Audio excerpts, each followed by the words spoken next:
Assalamualaikum warahmatullahi wabarakatuh, everybody. How are you today? Alhamdulillah, I'm fine. I hope you are fine too. Okay, in this video we will learn together about simple past tense.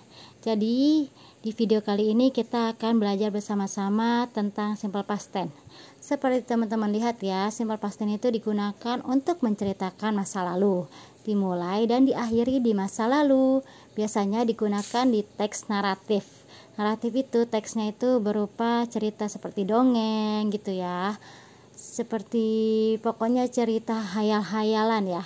Dan selain itu juga digunakan di recount text.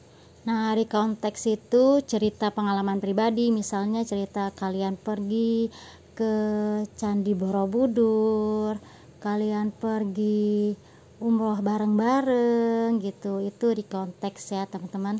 Nah, biasanya digunakan dengan keterangan waktu menggunakan yesterday, last week gitu ya, last month, last year, 2 days ago, a month ago gitu teman-teman. Itu keterangan waktu yang biasa digunakan di simple past tense.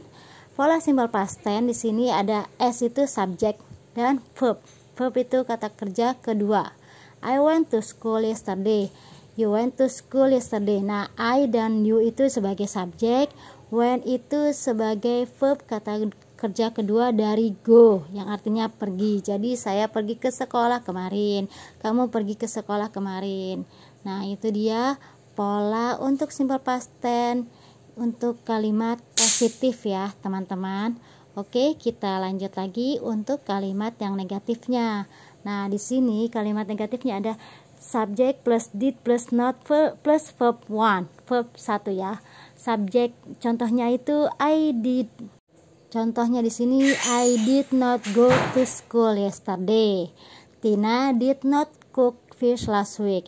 Jadi I sama Tina ini di sini sebagai subjek, did not itu yang kalimat negatifnya did not, go itu verb satunya, dan cook itu verb satunya. Selebihnya itu tambahan ya teman-teman, bisa jadi objek, bisa jadi keterangan tempat. Nah, di sini digunakan keterangan waktunya itu yesterday, kemarin, last week itu minggu lalu.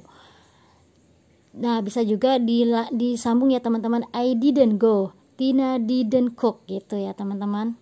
Nah, kita lanjut lagi ke pola kalimat pertanyaan di simple past tense. Jadi di sini polanya itu did plus subject plus verb 1. Nah, did-nya itu sebagai kalimat tanyanya. Did you go to school yesterday? Apakah kamu pergi sekolah kemarin gitu. Nah, itu you-nya sebagai subjek, go-nya itu verb 1. To school-nya itu keterangan tempat, yesterday itu keterangan waktu. Nah, selanjutnya did Tina cook fish last week? Did di sini sama seperti yang tadi teman-teman ya. Apakah Tina masak ikan minggu kemarin gitu. Jadi did itu sebagai kalimat tanyanya, Tina subjeknya, cook itu verb satunya, fish itu objeknya, last week itu keterangan waktunya. Oke, kita lanjut latihan nih teman-teman. Untuk mengerjakan latihan kita berlatih satu pertanyaan 10 detik ya teman-teman. Ini soal pilihan ganda. Jadi kalau belum tepat kita bisa ulang lagi teman-teman. Pertanyaan pertama, Aisyah bla bla bla short story last month. Writes, wrote, is writing. Number 2, Amina bla bla bla new clothes last week. A buys, B is buying, C bought. Number 3, Sally spoke English and Arabic yesterday. Di sini kalian diminta untuk mengubahnya menjadi kalimat negatif ya teman-teman. Number 4, Anissa sold English and Arabic books yesterday. Ini juga ubah ke kalimat negatif ya teman-teman. And the last, Jack and Sam swam in Ragunan 2 days ago. Kalau yang ini kalian ubah ke kalimat kalimat tanya. Nah, ini dia jawabannya ya teman-teman. Kalau misalnya kalian mau ulang lagi, nggak usah lihat jawabannya dulu. Terima kasih banyak sudah tonton video ini, subscribe, like, comment, and share ke teman-teman lain supaya kita bisa belajar bareng. Wassalamualaikum warahmatullahi wabarakatuh.